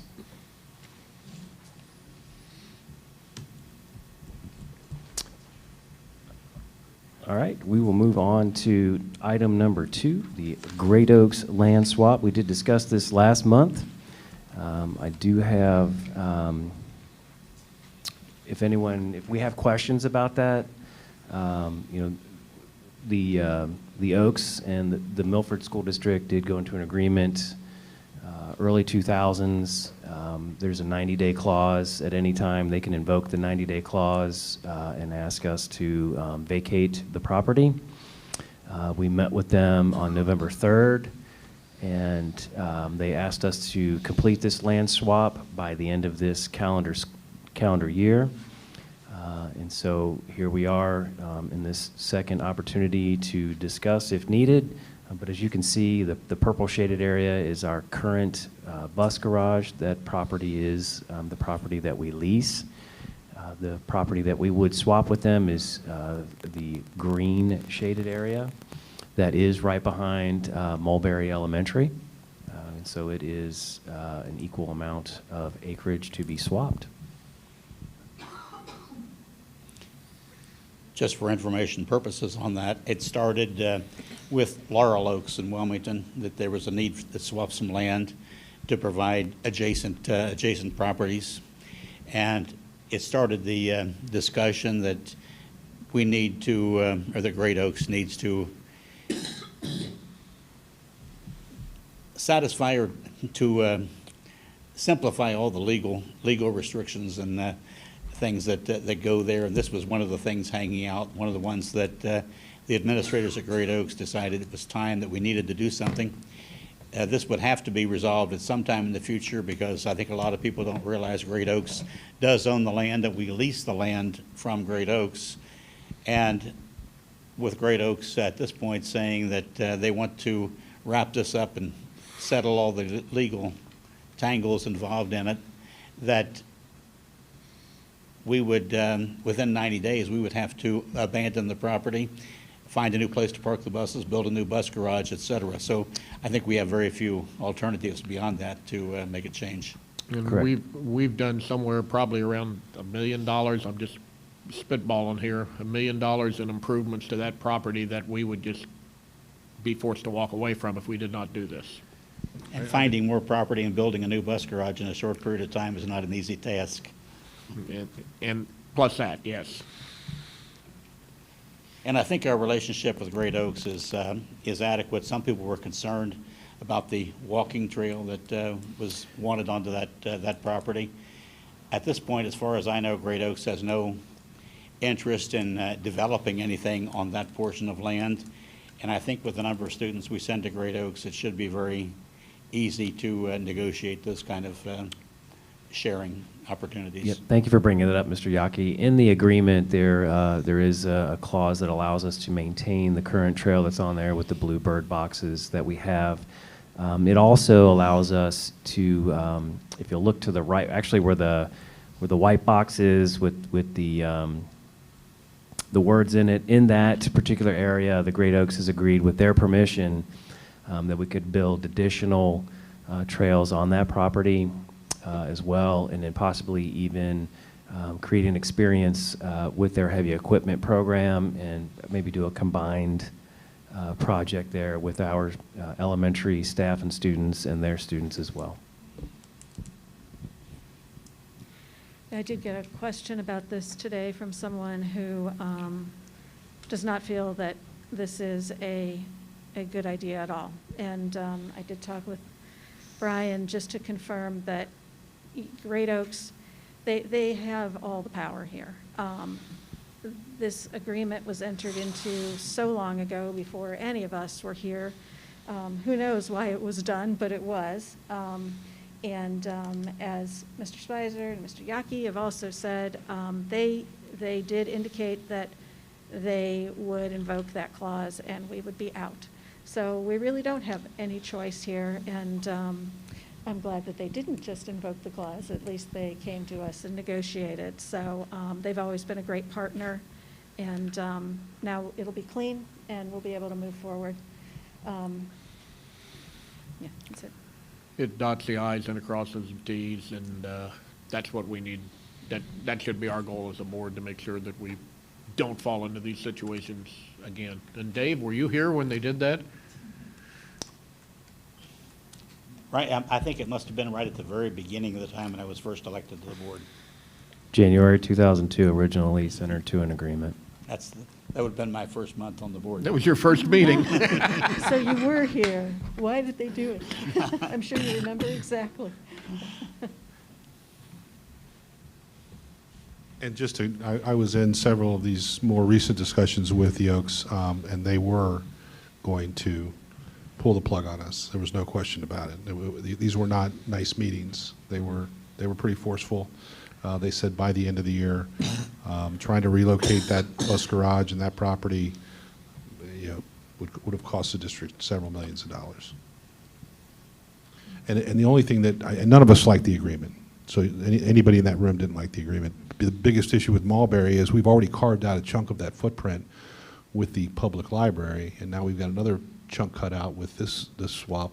There's certainly some things that can be done in the future to try and, potentially you could look at, maybe finding a different home for the bus garage down the road, and that property becoming part of the Mulberry property or something. But no one wanted us to cut that much of the footprint out of Mulberry.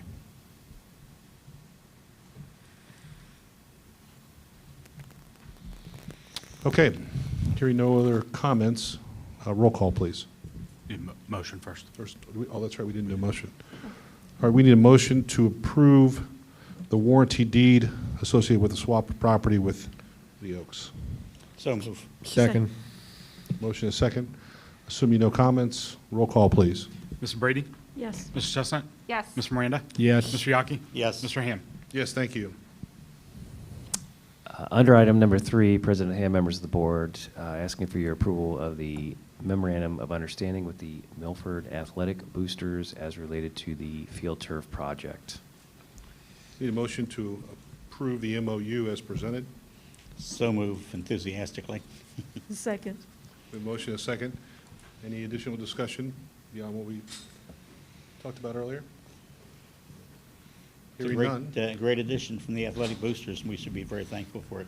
Very thankful, yes. Very, very happy day. We were working on this actually back in the days when I was still on the board, and we put it aside with the bond, and then they came back to it. And like I said before, it's an amazing group. They deserve all the credit for this, and they'll take care of it. They'll pay their debt. They'll take care of it, and that's the way we like it. Okay. Hearing no further discussion, roll call, please. Mr. Brady? Yes. Mr. Chestnut? Yes. Mr. Miranda? Yes. Mr. Yaki? Yes. Mr. Hamm? Yes, thank you. Under item number 4, President Hamm, members of the board, asking for your approval of the Charity Lucas Field synthetic turf contract with Mommy Turf. Okay, we need a motion to approve the contract with Maumee Turf as presented. So moved. Second. Motion and a second. Discussion? This is the same company that Right. we use for the stadium, the football stadium turf. Yes, sir. Yeah, there are some very long-standing relationships between the boosters and that group, and between Jeff Johnson and that group. We all work together very positively for a great outcome over on the football field in the summer of 2013. So it's a good group. I'm glad we got them back. I'm glad they came in with the lowest bid because they're great people to work with. They'll do a fabulous job, and that's what we want. I love that the new eagle is going to be in the center. The new eagle is going to be in the center. We're going to do the spread wing eagle similar to what we have in the gymnasium. It looks really, the graphic that they have in the contract looks really nice. They'll know where they're at. Okay, hearing no further comment, roll call, please. Mr. Brady? Yes. Mrs. Chestnut? Yes. Mr. Miranda? Yes. Mr. Yaki? Yes. Mr. Hamm? Yes, thank you. President Hamm, if you'll look up, we did want to show a rendering. It's a little small, but there it is. I just wanted to comment that all of those new shiny bleachers that are there, 2, 4, 6, 7 sections, plus the fencing that goes around there was paid for the boosters back when we did the addition to the high school, when we did the 9th grade wing. That was done at the same time. As about $160,000, which the boosters also paid for at that point in time. So they continue to work on that stadium. The work appears to be basically done at this point. And the other thing to point out is that, again, Aaron mentioned it, this field will be lined for soccer, but also will be lined for multi-use, including football, marching band, lacrosse, and some other items. And the other thing to point out is actually the area towards 131, that whole area almost to the fence is also going to be turfed, and that will be a practice and training area. I think they call it a goalkeeper area. So there'll be some additional opportunity to train there beyond just the field itself. So when the JV team is playing their game, you can have the varsity over there starting to warm up.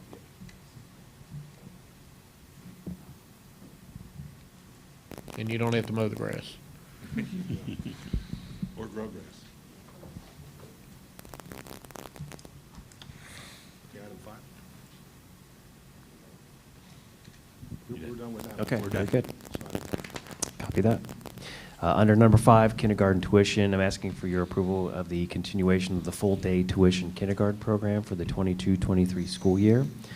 The tuition will be $3,150 per year. That is the same as this year, no increase. And if you have questions regarding tuition or scholarship options, that can be addressed by the district registrar, Mr. Don Baker. We need a motion to approve the kindergarten tuition of $3,150 per school year, which is level to what we currently charge. So move. Second. Motion is second. Comments or discussion? Was there a bigger, you might not know this, are you the student number person?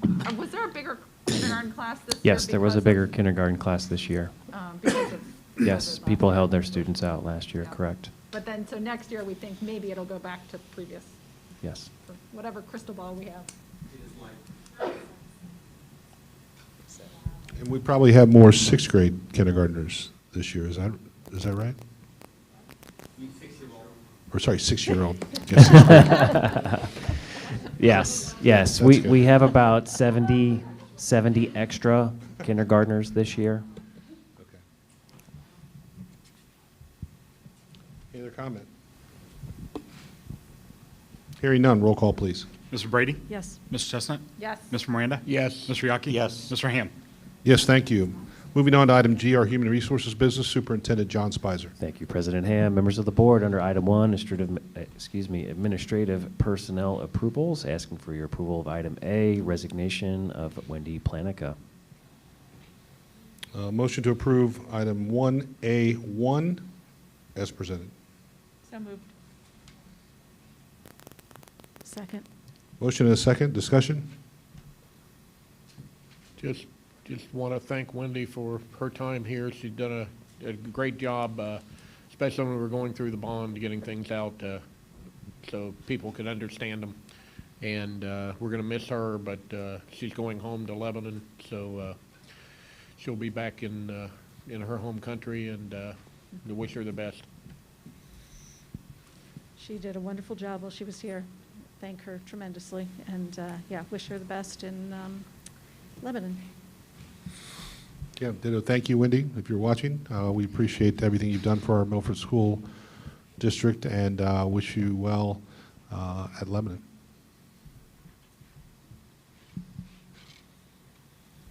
Okay, we have a motion and a second. Roll call, please. Mr. Brady?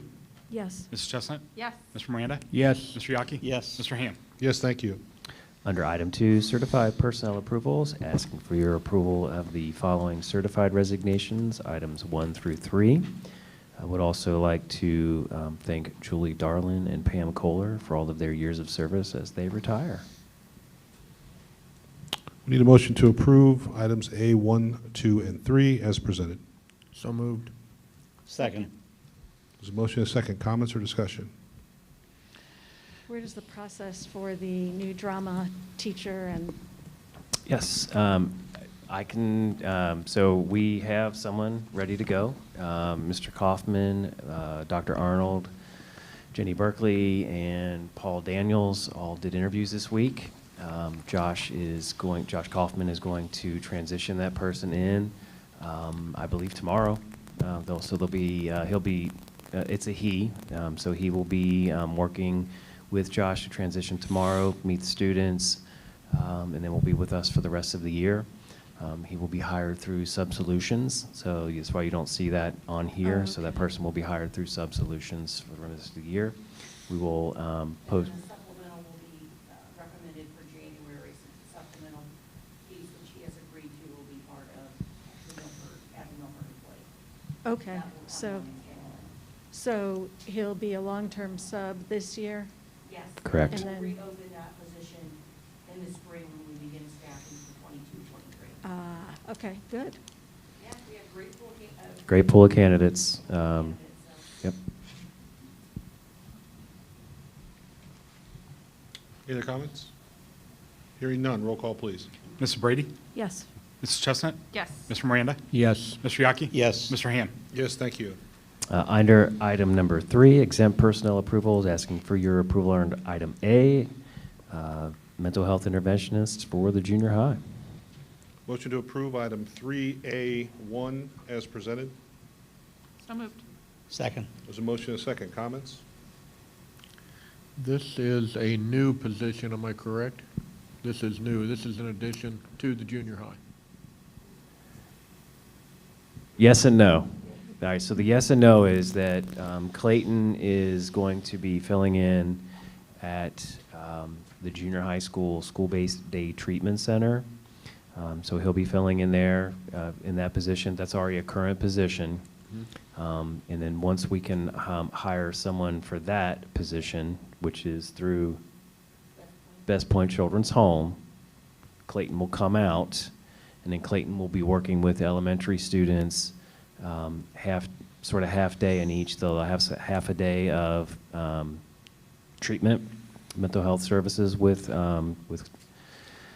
Clayton, and then they'll go back to their elementary school for academics. And we are voting for the latter of those two things. And- Correct. And he will be in a different position initially and then Correct. transfer into that. He'll still be serving in the same capacity as mental health. Serving in the same capacity. Okay.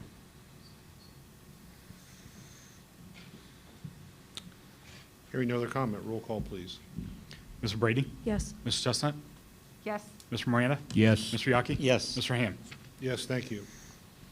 Under item 4, classified personnel approvals. Under item A, approval of classified resignations 1 through 4. Item B, approval of classified hiring recommendations for the 2021 school year 1 through 8. Okay, we need a motion to approve item 4, letters A 1 through 4, and B 1 through 8. So moved. Second. Motion and a second. Comments? And just a reminder, this is where we added teacher's aide to item B6.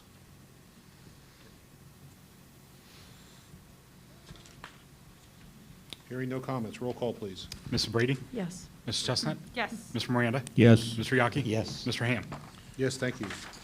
Under item 5, supplemental personnel approvals. Under item A, approval of the non-renewal of pupil activities supervisor contracts 1 through 41. As a note, all of those folks are non-district teacher employees, and that's why we non-renew them each year. It's not for performance. Item B, approval of extracurricular pupil activity contract recommendations for the 21-22 school year, items 1 and 2. And item C, approval of the building supplemental and student activity contract recommendations, items 1 through 8. Okay, under item 5, we need a motion to approve items A 1 through 41, items B 1 and 2, and item C 1 through 8. So moved. Second. Motion and a second. Comments or questions? Hearing none. Roll call, please. Mrs. Brady? Yes. Mrs. Chestnut? Yes. Mr. Miranda? Yes. Mr. Yaki? Yes. Mr. Hamm? Yes, thank you. Under item 6, volunteer personnel approvals. Item A, approval of the following volunteers for the 21-22 school year, 1 and 2, and a rescission of the following volunteer approval, number 1. Under item 6, we need a motion to approve items A 1 and 2, and B number 1. So moved. Second. Motion and a second. Discussion? Comments? Hearing none. Roll call, please. Mr. Brady? Yes. Mrs. Chestnut? Yes. Mr. Miranda? Yes. Mr. Yaki? Yes. Mr. Hamm? Yes, thank you. Under item 7, asking for your approval of the Memorandum of Understanding with the Milford Education Association Supplemental Review Committee, items 1 through 4. Under item 7, motion to approve items 1 through 4 as presented. So moved. Second. Motion and a second. Discussion? Roll call, please. Mrs. Brady? Yes. Mrs. Chestnut? Yes. Mr. Miranda? Yes. Mr. Yaki? Yes. Mr. Hamm? Yes, thank you. Under item 8, asking for your approval of the communications consultant contract as presented for Melinda Briggs. Motion to approve the consultant agreement for communications as presented. So moved. Second. Motion and a second. Comments? Linda, thank you for stepping in and doing this. You're awesome. Yes, thank you. It's nice to come home. Hearing no further comments, roll call, please. Mr. Brady? Yes. Mrs. Chestnut? Yes. Mr. Miranda? Yes. Mr. Yaki? Yes. Mr. Hamm? Yes, thank you. Thank you, Superintendent Spicer. We'll move on to our Board of Education concluding items, which includes our second public participation. Is there anyone that would like to speak? I have you. Do I need to fill something out, or? You're fine. Go ahead.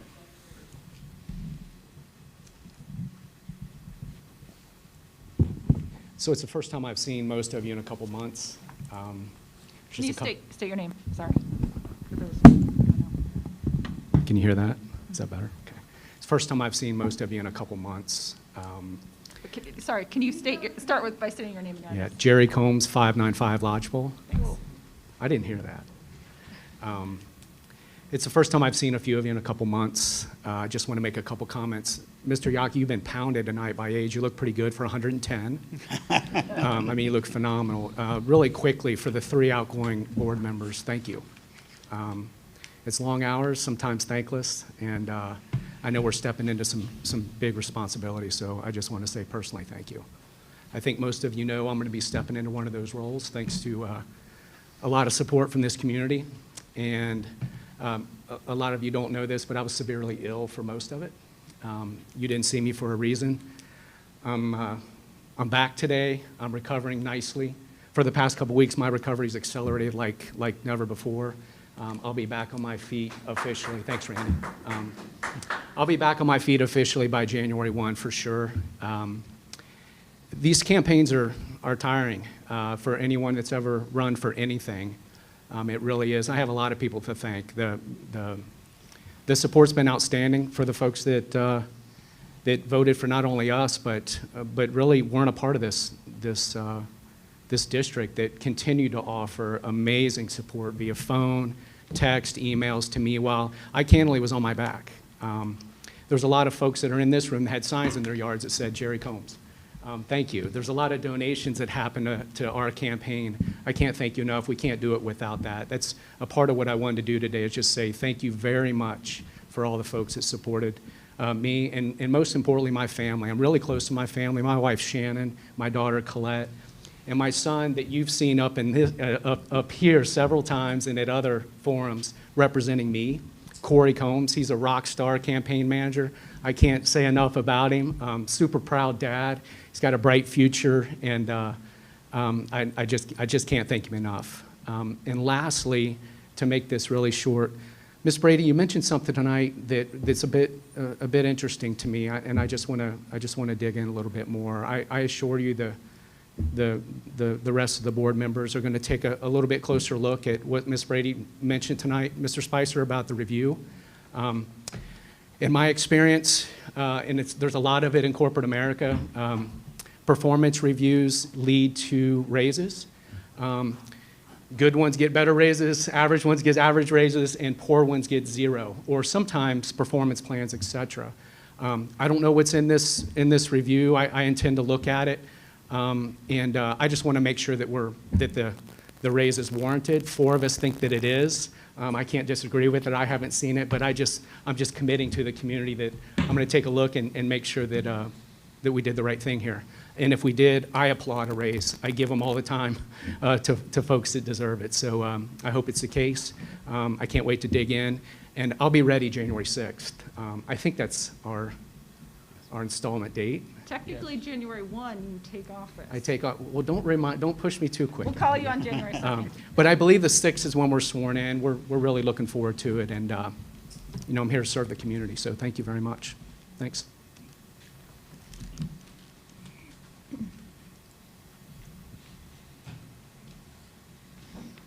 Is that it for public participation? Okay. We will close public participation and move on to number 2, which is our organizational board meeting will be held, organizational board meeting, which will be held January 6, 2021 at 5 p.m. here, 1099 State Route 131, Milford, Ohio 45150. The next regular board meeting will also be here, undoubtedly, but we will not know the date of that until your organizational meeting. So we won't have that available. I think you meant 2022. The 22, yeah, sorry. We turned the clock. Oh, yeah, it says in here 2021. You have to serve another year. Yeah. It does say 21. You guys aren't ready for 22 yet either, are you? Yeah. Uh-oh. Okay. Now we'll open up the any discussion from our board members. I think we've said it all. Yeah, I'll miss you guys. Yeah, we will miss you too. Chris is a model of efficiency. I don't think anybody's going to be as efficient, whoever sits in that chair. Going forward, it's going to take a while to get anybody up to that speed. Chris has done lots of meetings and lots of committees over lots of years. But we appreciate all of you guys. Don't be strangers. We'll see you around town, I'm sure. Just not here. Well, we'll look at the cameras. You'll be on TV. We'll watch it at home. I just want to say thank you. I've been able to serve with 2 different boards. My first board that came in had 52 years experience and included Andrea and Dave Yaki. It was really, really a good board for me to come into because of all the experience and help guide me. You know, within a month of me starting, I think that the shooting occurred in Miami, Florida, the largest school shooting in our history. And we right away had a meeting with probably 200 or 300 of our local community to talk about safety in our schools and protecting our kids. And then we get into the final months of the board. We have another tragedy in Michigan this past month that has created this insane amount of threats and commentary that we've all had to deal with.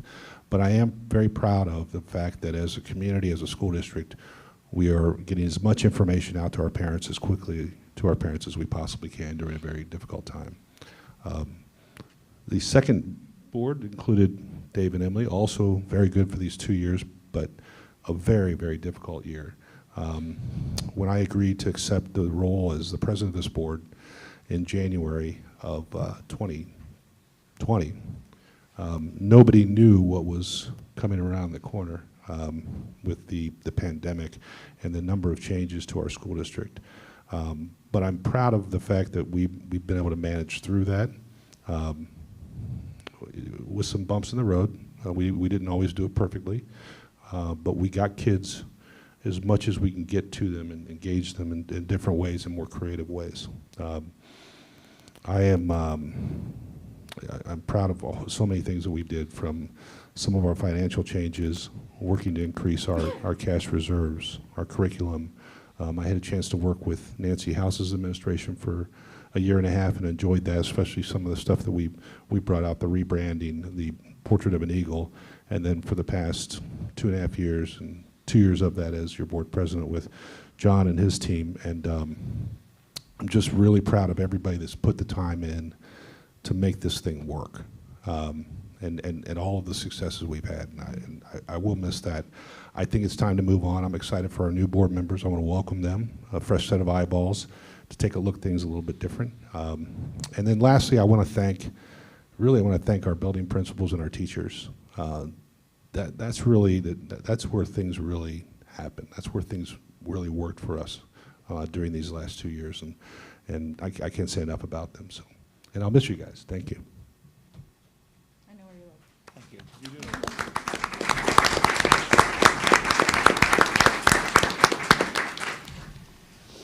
Any more discussion? Favorite time of the night? I need a motion for adjournment. So moved. Second. So moved. Motion is second. Roll call, please. Mr. Brady? Yes. Mr. Chestnut? Yes. Mr. Miranda? Yes. Mr. Yaki? Yes. Mr. Hamm? Yes. Thank you, everyone. Have a great holiday.